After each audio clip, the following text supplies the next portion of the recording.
శ్రీమతి సోమరాజు సుశీల గారు రచించిన ఇల్లేరమ్మ కథలు. ఈ కథలలో 18వ కథ ఇడ్లీ పిండికి పరీక్షలు. సుశీల, ఆ ఇడ్లీ ప్లేట్ నాన్నకిచ్చిరా, అమ్మ కేకేసింది.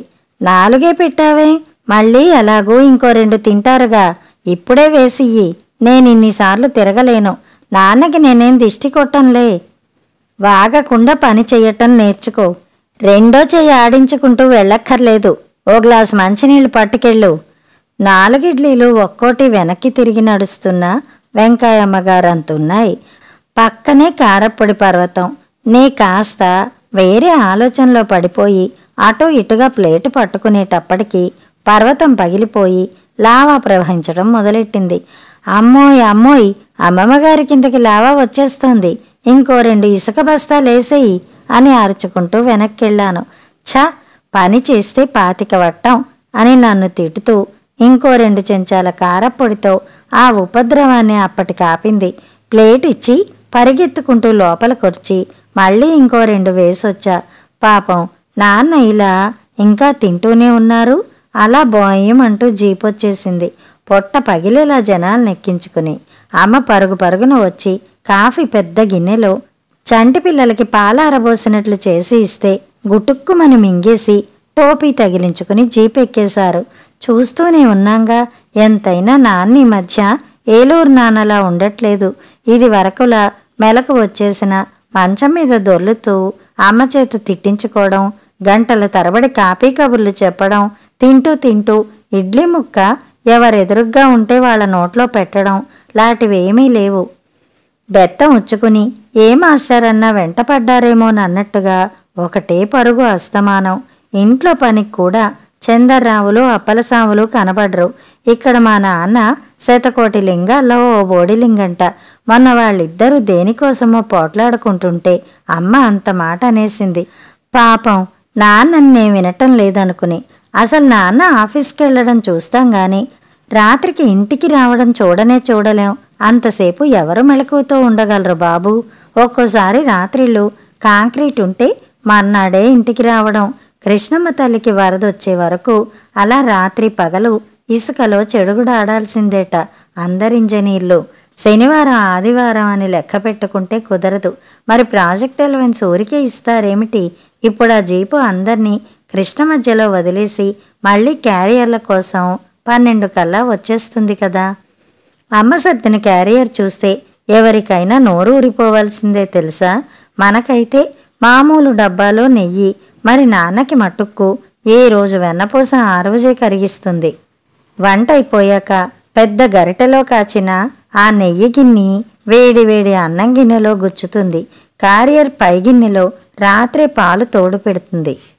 పాలు కాచి కాచి కాచి గులాబీ రంగులోకొచ్చే వరకు కాచి అప్పుడు పెడుతుంది తోడు. పప్పు కుంపటి వేరేగా ఒకటి ఉంటుందిగా, చిన్నగా, దానిమీద ఉడకబెడుతుంది. మధ్యాహ్నం వేయించి ఉంచుకున్న కందిపప్పుని ఆ పప్పులో ఎవరికీ తెలియకుండా బెల్లం, నెయ్యి, పసుపు ఇలా ఎన్నెన్నో వేస్తుంది.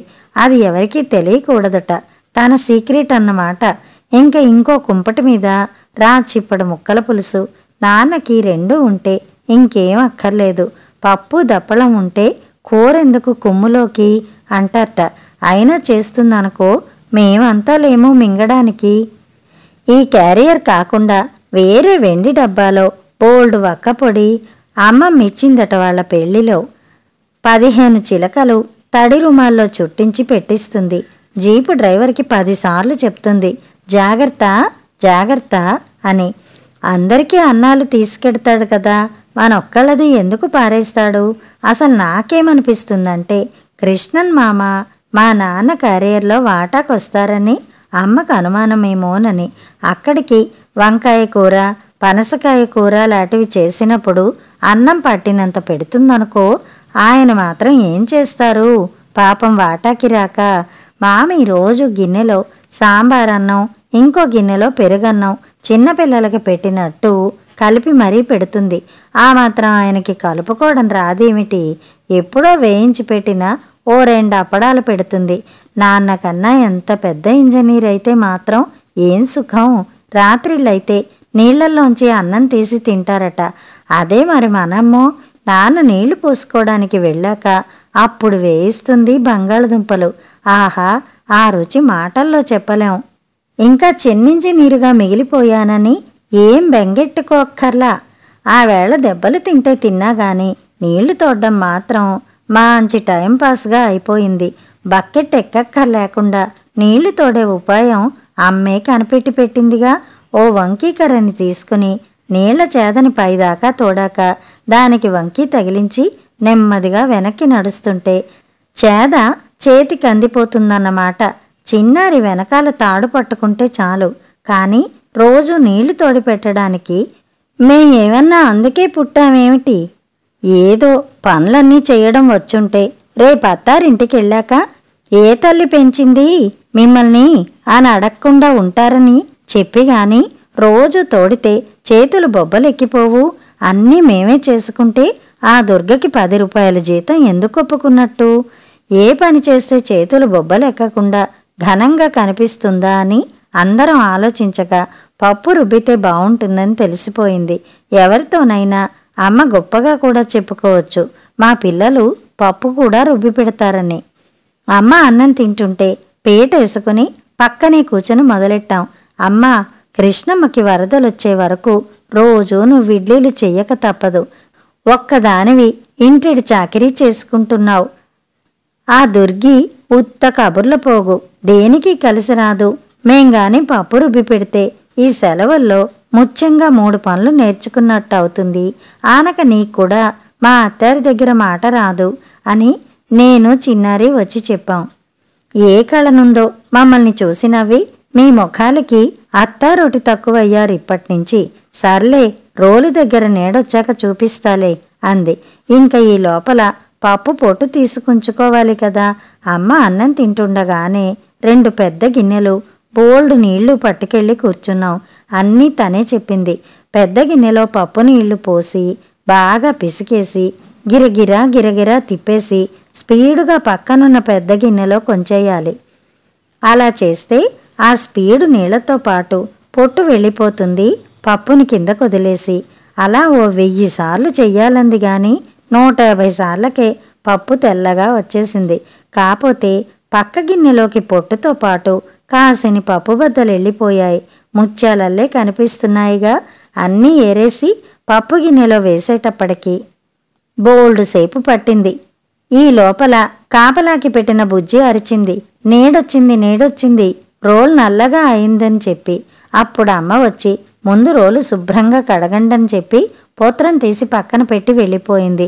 మేమందరం కొబ్బరి పీచెట్టి రోలు మెరిసిపోయేలాగా కడిగాక మళ్ళీ వచ్చి పోత్రం రోట్లో పెట్టి పప్పు నీళ్ళొడ్చి రోట్లో ఎలా వేస్తారో చూపించింది. నన్ను చిన్నారినే రుబ్బమంది. ఎవరు పొత్రం తిప్పుతుంటే వాళ్లే పిండి తొయ్యాలట. ఒకళ్ళు రుబ్బుతూ ఒకళ్ళు తోస్తే వేళ్లు పచ్చడైపోతాయట. నేనో 100 సార్లు, చిన్నారో 100 సార్లు, ఇందేమో లెక్క పెట్టడం. అలా గిరగిరా తిప్పుతుండగానే పప్పులు కనిపించడం మానేసి పొత్రం బరువైపోయేది. అలాటప్పుడు మళ్ళీ నీళ్లు జల్లడం, రుబ్బడం. మళ్ళీ అమ్మొచ్చింది. వచ్చేసిందే, ఇంకే ఇలాగే రుబ్బుతూ ఉండండి. పిండంతా దూదిలా తెల్లగా తేలికగా అయ్యే వరకు కాసిని నీళ్లు జల్లుతూ అంది. కళ్ళున్నాయి కాబట్టి పిండి తెల్లగా అవడం తెలుస్తుంది గాని తేలిగ్గా అయిందో లేదో తెలిసేందుకు ఇక్కడేమన్నా తాసు తక్కడ అమర్చావా తల్లి అని అడిగా. అన్నిటికీ తక్కడ అక్కర్లేదు. తడి అరచేతిలో కాస్త పిండి తీసుకుని ఉఫ్ఫుమని ఊదితే బుజ్జి కూర్చున్నంత దూరంలో పడాలి. అప్పుడు నలిగినట్లు. ఇంక పొత్రం బరువు ఉండదులే, జాలుగా రుబ్బుతూ ఉండండి. నేనీ లోపల బజ్జీలు చేసేస్తానని అమ్మ వంటింట్లోకెళ్ళిపోయింది. అమ్మ మెచ్చుకుందిగా, ఇంక మమ్మల్ని ఎవరాపగలరు? స్పీడుగా రుబ్బేటప్పటికి పాలు పొంగినట్లు రోలంతా పిండే. ఇంక పరీక్ష మొదలుపెట్టాం. ఊదడం రుబ్బడం, ఊదడం రుబ్బడం. బుజ్జి గౌను మీద దాకా వచ్చేసింది. ఇటు తిరిగితే బుజ్జి కంట్లో పడుతుందేమోనని దాన్ని వెనక్కి తిప్పి కూర్చోపెట్టాం. వీధి తలుపునెంత బాదినా ఎవరూ తలుపు తీయట్లేదని తిన్నగా సావిత్రొదిన సందులోంచి పెరట్లోకొచ్చేసింది.